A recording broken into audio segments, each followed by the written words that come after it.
Sobrang dami nagtatanong. New build para kay Julian? Eto na.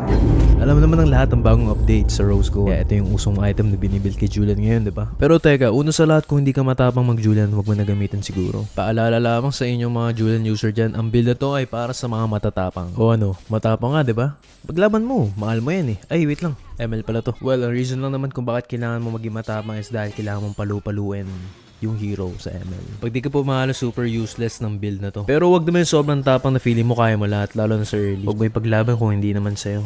Wala, sa build na to, masakit ka na nga, makunat ka pang hayo. Dapat yung kapay mo sa build na to, matatapang din. Kasi kung ikaw lang matapang, ikaw lang lumalaban, mahirap na. Panoorin kung paano ko tinapangan sa larong to.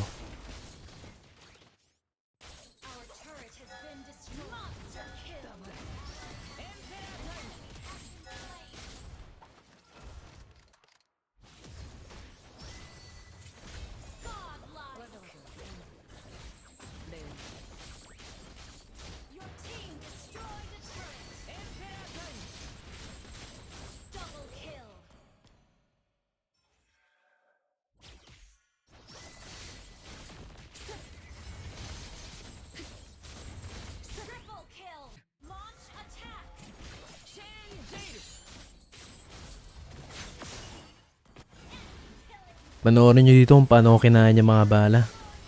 Tapang, di ba? Pero syempre, hindi sa lahat ng oras gumagana yung tapang. Teka, ano yun? Ano nangyari?